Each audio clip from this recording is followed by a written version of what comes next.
today we're doing the Jura, which is one of my favourite regions. And I've got such a soft spot for it. I think that's what I've been reading, that it's like every sommelier is sort of like the darling of the sommelier world. It's definitely become like the hipster appellation. But I mean, it wasn't always the case. No? No, it wasn't always the case. I know that it's quite interesting because there used to be a wine shop in Hackney that was called 259. Okay. That used to only have Jura wine. So they had Auvernois, Ganavat, all of these amazing producers. And that's all they sold because the wines were totally like unknown. Wow. So they got like loads of allocation of the wines, and they were getting calls already. The Jura kind of hype was taking off in the US. They were getting calls from New York saying like, "What can I buy? Wow. Can I buy anything?" And they weren't selling to them. And that was I think that closed in around 2012, 2013. Would that just have been that now there was more, like they just didn't have the wines anymore? Well, they moved to Berlin actually. You know, one of the guys that set up who now lives in Portugal. Okay, yes, yes, yes. Okay. Him and Milena, it was their shop in London. And then, yeah. So, and I remember at that time in 2012, I was in my first buying job, and it was the first time I had tried wines from this region, and it was Ganavat was the first producer. And I remember going out for lunch with David. Not a bad first. Yeah. And I got taken out for lunch with a supplier, and he bought these 2 bottles, and I think we ended up even drinking them, and like it wasn't just a tasting. Right. It was like, this is so good. Yeah. And I listed one of the wines from Ganavat, EP04 by the glass, in London for a year and a half, and I was the only person pouring it by the glass in London, and not because the price or anything like that. It was just people didn't know, and not many people knew the wines. And now they're like allocation wines where they're really tricky to get hold of. Like that's how radically different it has changed in a quite short period of time. It's amazing that even like fashion and tastes and things like this can change so much so quickly. Yeah. Because now it's definitely one of the places that we touched upon in the last few episodes, talking about prices going up on the secondary market. This is definitely a place that happens you see a lot of these Auvernois, especially. Yeah, Miroir. Exactly. Yeah, and I think, for good reason in some ways, the popularity part of it, not the prices, but the wines are so drinkable. I think that they, especially with where everybody's palates are at the moment. Lighter, fresher wines, mineral wines, more savoury wines. Yeah, I was going to say also like the sort of quirkiness that people crave these days too, that's something that's a little different and unusual. I think there's like everything in Jura that you can have something easy, drink and light, and something complicated and complex and challenging. And I think for those who don't know where the Jura is, for anyone who's in Germany, you might hear people say Jura, because it starts with a J, so that sometimes I've heard sommeliers saying Jura here, but I say Jura because that's what they say. So we're about 50 kilometres east of Burgundy, so very close to the Swiss border, where Comté cheese comes from. So it's between Burgundy and Switzerland, cool climate, continental climate, so fresh wines being produced there because of the climate. But the last one we're going to try today is kind of full-bodied and out there. Yeah. A little tougher. But then I guess like grapes, so there are five major grapes I guess in Jura: Chardonnay, for the white, Chardonnay, Savagnin, Poulsard, for the reds, Poulsard, Pinot Noir, and the last one, Trousseau, I always forget. Trousseau. Yes, Mr. Trousseau.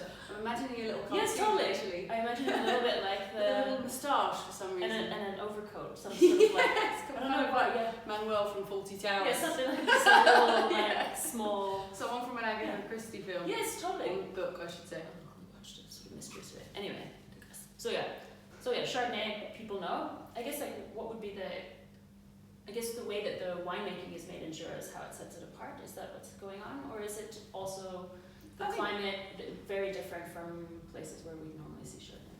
Yeah, I think the soils are different, and so depending where you are in the Jura, there's sort of clay soils on the flatter vineyards, the higher ones, limestone, and there's quite a lot of this soil type called marl, which is particularly blue marl, is in the area of Chateau Chalon. So you often find that the Savagnin is planted on the marl, and the Chardonnay on the clay and the limestone, just like in Burgundy. Grown on marl. Yeah, and I think like what you said, difference in wine style, but I would say as well, like for people who do like drinking Burgundian wines, actually there are quite a number of producers that are great alternatives, and it's like a fraction of the price. It's just now impossible to get hold of some of the wines. That's the difference. But the wines haven't, they haven't gone crazy. They've definitely gone up a lot in price. Right. Like maybe they're 150% or something. So like I used to buy them for early teens in the UK as a buyer, so maybe a €20 wine. Maybe they're now like €30 wines, or 35 or something. But yeah, so I think it's to say that like not every wine from the Jura is the oxidative style. No, exactly. There are some, but then there are some. Yeah, and some of the like iconic upcoming producers, for example, Julien Labbé, pretty much all of his wines are topped up wines. They're non-oxidative. Right. And they've got the same kind of lovely texture, fine acidity. There's a lot of crossovers with Burgundy in that way. Also, producers vinifying wines from like multiple producers picking from single vineyards and putting the vineyards on the crew on the labels as well. So you get to see winemaker expression of sight too. And also you see, I really think it's a region for terroir as well. And a little fact as well about like some of the Chardonnay vines in the Jura. There's some of the oldest Chardonnay vines in France because it was never a commercial winemaking region. It was just for drinking in that space, sort of thing. Yeah, I mean, it was a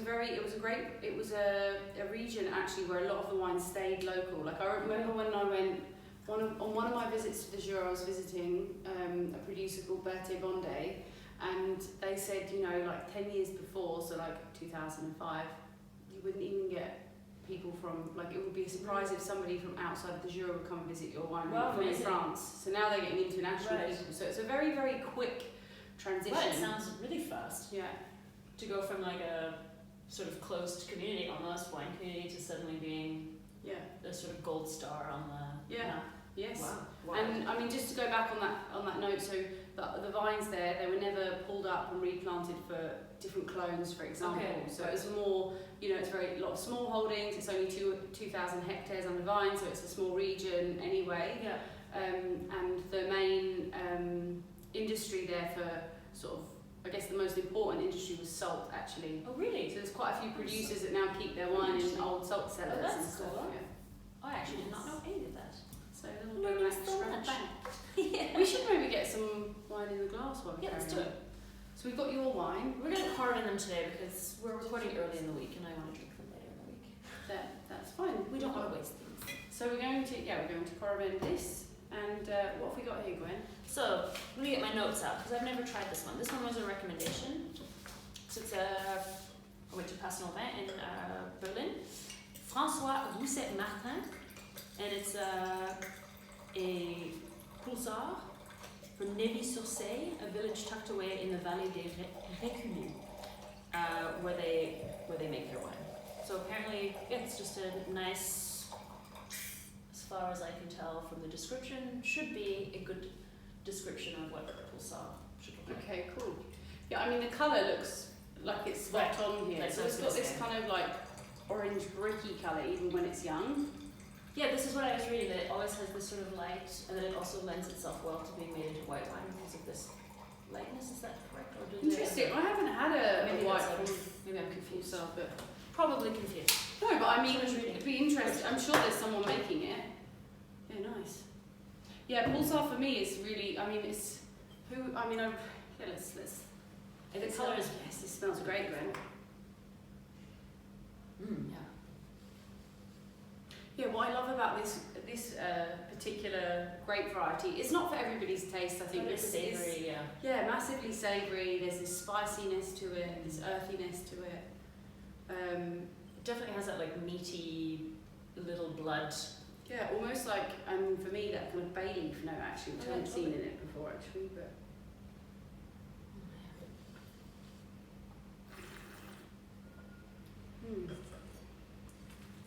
But yeah, light in colour, like low in tannin, high in acidity, very really fresh, like crunchy.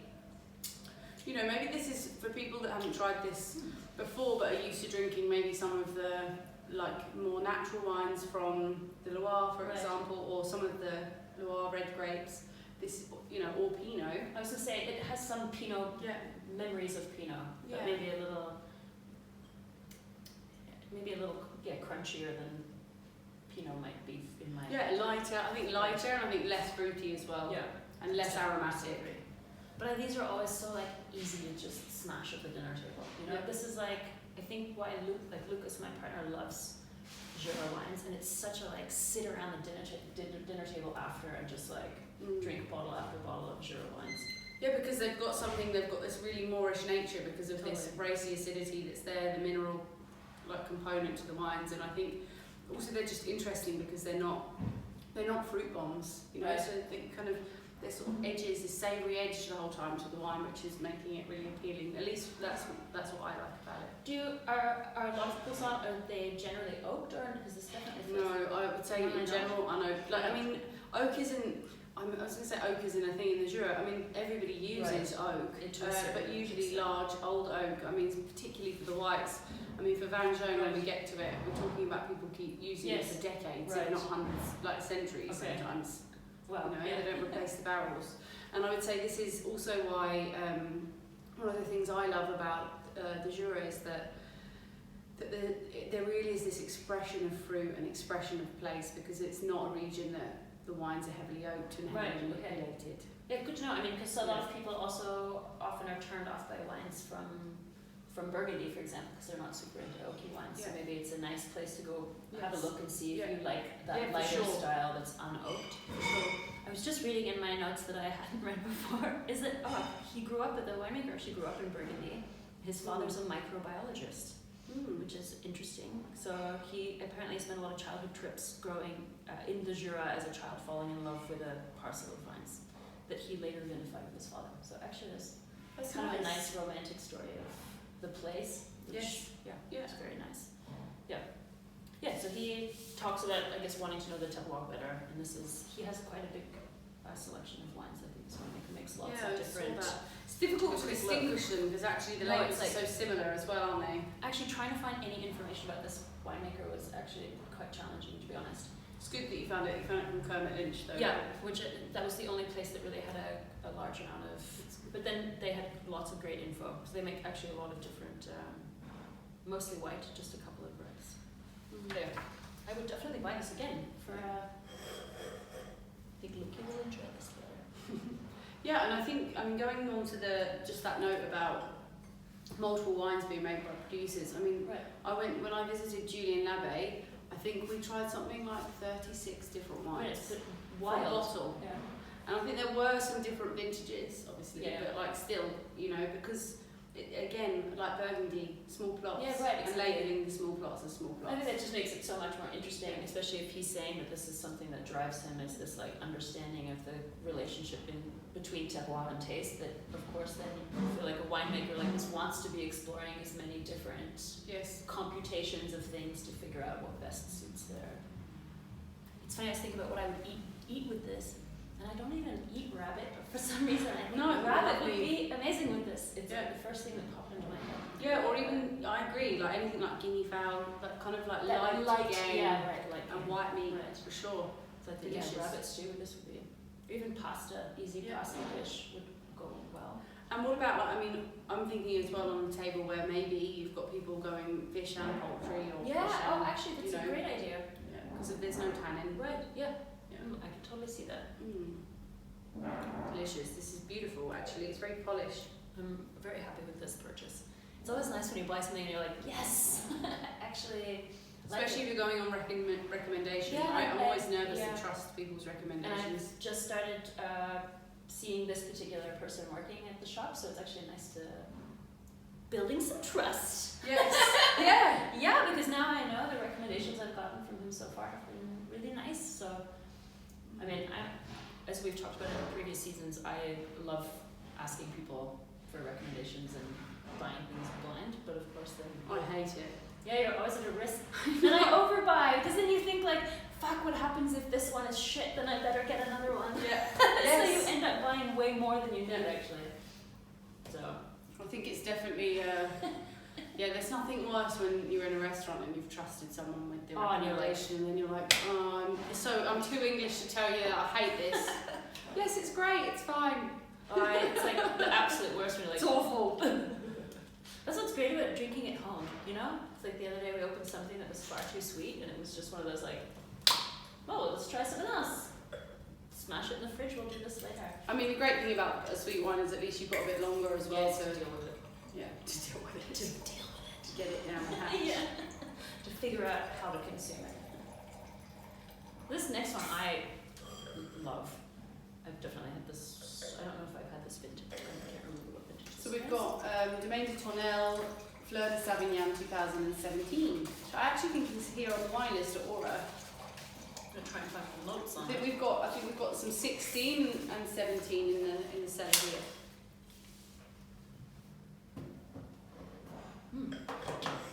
Yeah, I'm a big fan of Tournelle, particularly for their whites. I think they make excellent whites. Yeah, I think I also like a lot the Vin Jaune. Is another one of my favorites that I usually drink at Brasserie La Mazère. These. We drank some Jura when we were there actually. Yeah. We had some Lave when you and I went. Sure. Pre-COVID. Yeah. Smells really very lovely. Oh my god, what a wine. So Savagnin, not to be confused with Sauvignon. And I actually only learned today that it's part of the Treminor family. Yes. Which I find very... of course. any excuse to plug some totally. Treminor. I actually find it really amusing because Lucas, my partner's favourite region, is Jura. So it makes me laugh that like Savagnin is like one of his go-tos, and so it just tickles me a little bit that it's part of the Gewürztraminer family. You have Traminer, red Traminer, yes, and then Savagnin and Gewürztraminer being that little fam. Look, I mean, so happy. You see, it's like maybe Gewürztraminer is still just like the dorky cousin, and Savagnin is like the cool kid on the block, like the artsy kid. Yes, they're on the same block. Yeah, they're part of the same family, all right.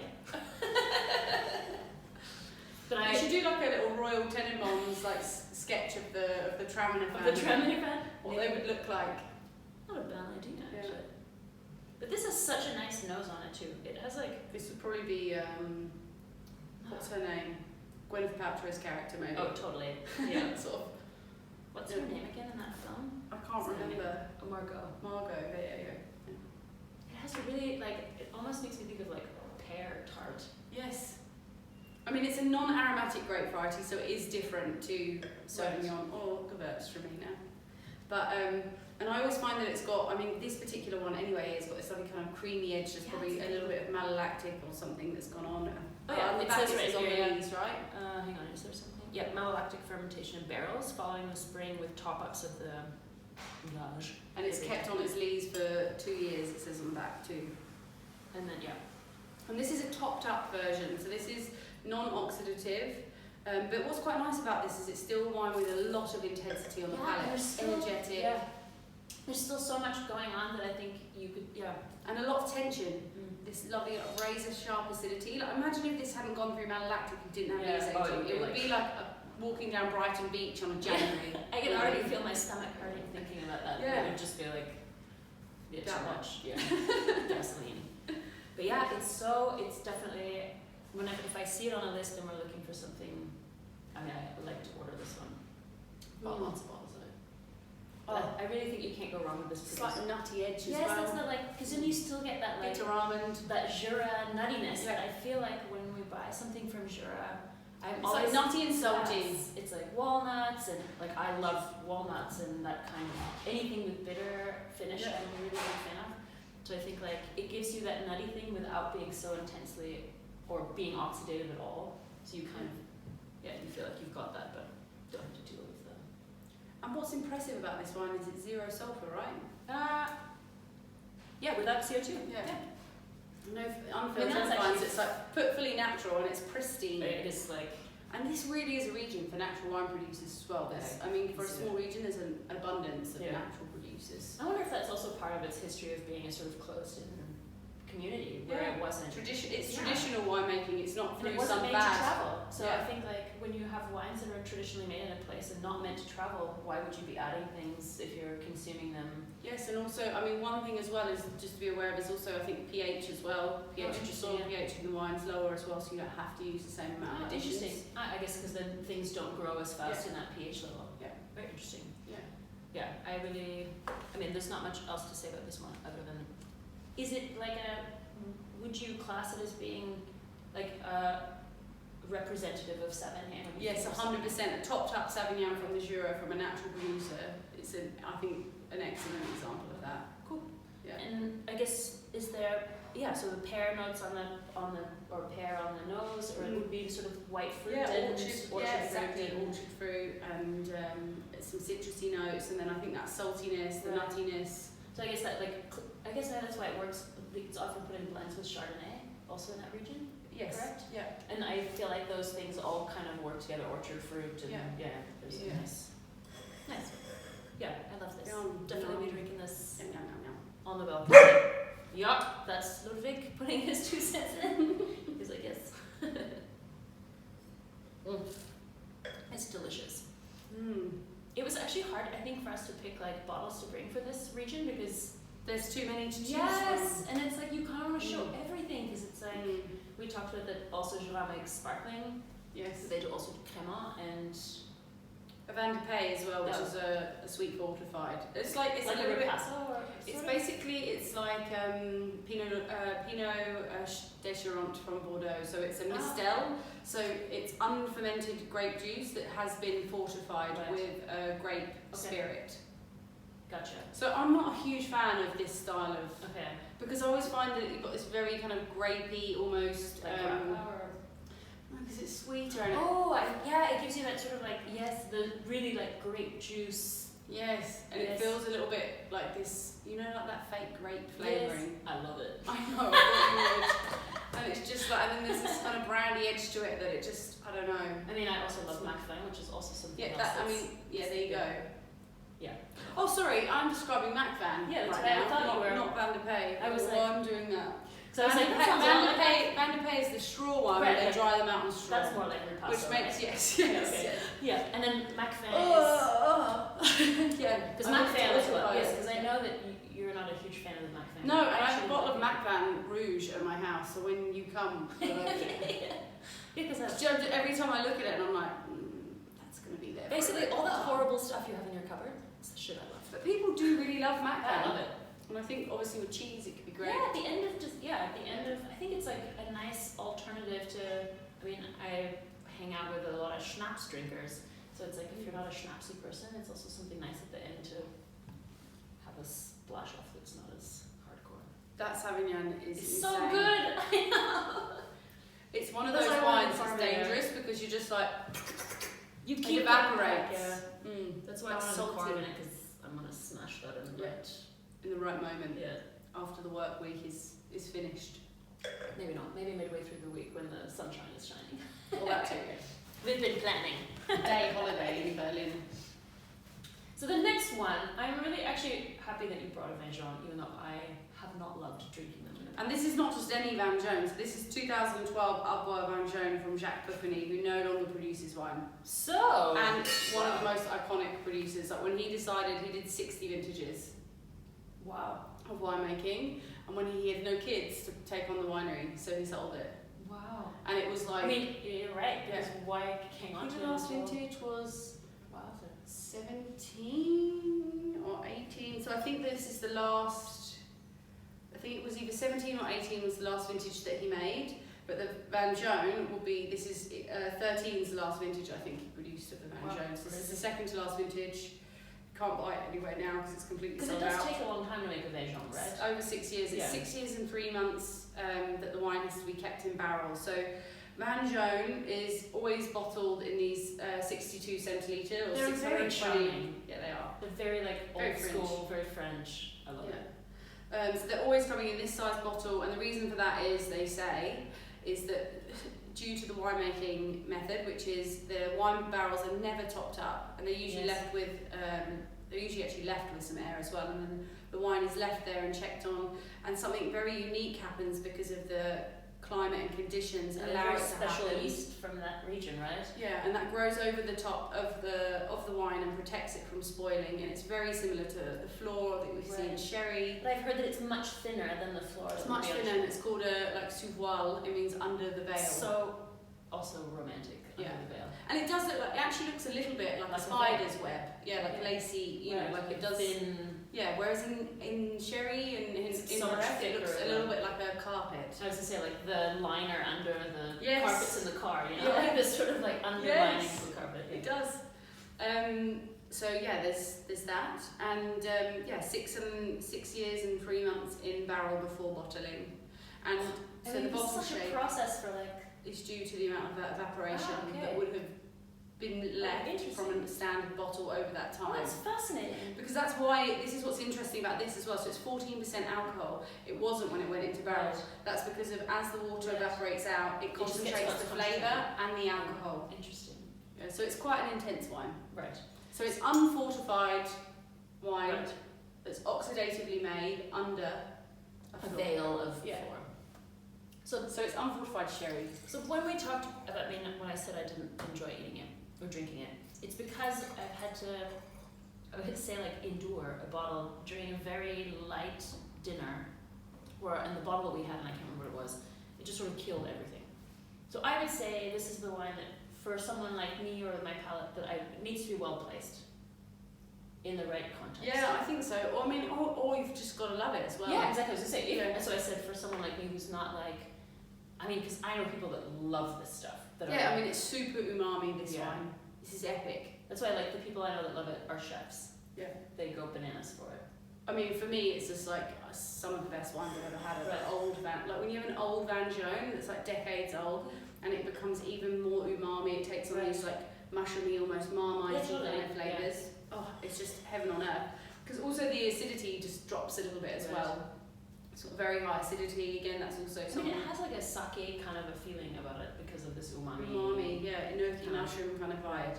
So this is 100% Savagnin. It's always 100% Savagnin, and it's Vin Jaune. Okay. This one's from Arbois, but there's a smaller appellation called Chateau Chalon, which is just all blue mold, and that's always Vin Jaune style wines. So if you see Chateau Chalon, is this style of wine. And when I was reading about that particular appellation, is that they come and check the grapes every year, and basically if the grapes are not up to snuff, they won't allow them to make it for that year. Yeah, so you know that it's going to be good quality. Yes. So when you see that on the label, you know that it's like top notch. That's not to say that Vin Jaune's from other regions, because it is made in other regions or under the appellation of Vin Jaune. Other parts of the Jura, just Vin Jaune. Vin Jaune, that's what we're trying down. So it's exactly, not to say that if it's not from that region, it's not good.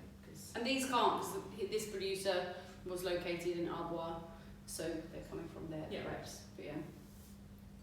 But it smells amazing, but it's also one of these that's why when I say for me it's something that needs to be in the right context, is that I either want to be eating the right food or just in the right headspace, because I just don't think this is something I would open every day or in just any which day. It has actually real caramelly salt.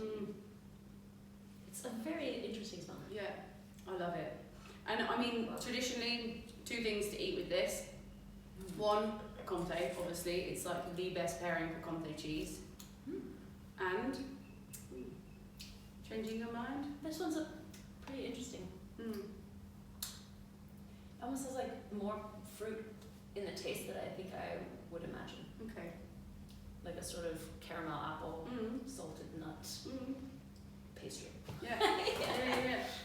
And so Comté cheese would be my pairing. And then one of my all-time favourite dishes, which is actually, I'm so amazed, it's on the menu at the new Noble Rot in Soho. So it's chicken cooked in Vin Jaune in a creamy sauce. So usually you have a whole chicken broken up, cooked in this creamy sauce with this wine mixed through it. And morels that you put inside as well. And if you want to go all out, and then you usually serve it with rice.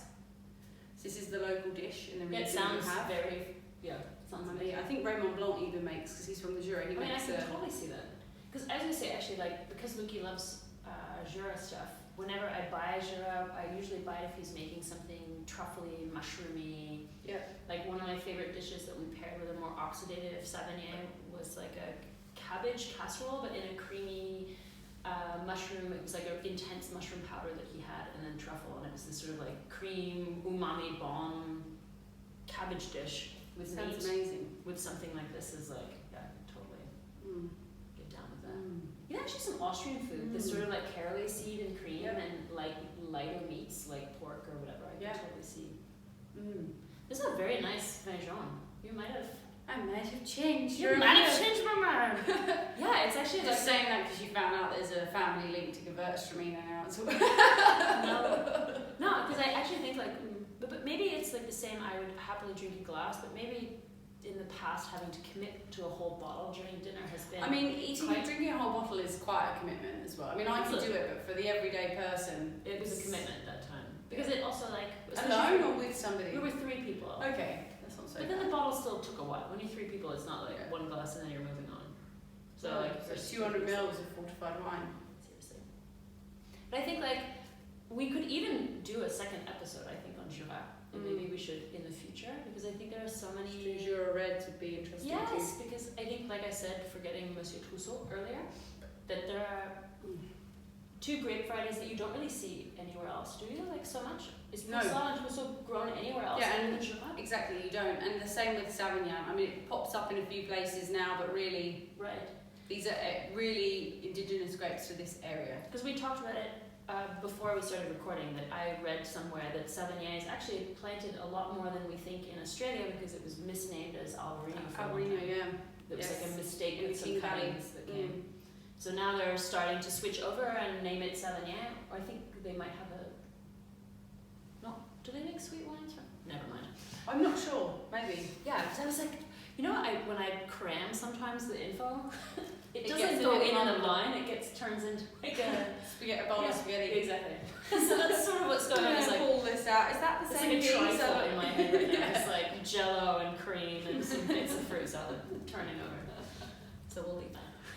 Yeah, so I think until next time. Yeah, you can find us on Twitter at juice_podcast. On Instagram at juice.podcast. And otherwise, you can find us on our own private Instagrams. Emily's on Vino Lupa, and I'm Gwen's on Gwen Douglas. Gwen with a U. Yeah. So until next time. Until next time. Cheers! Cheers!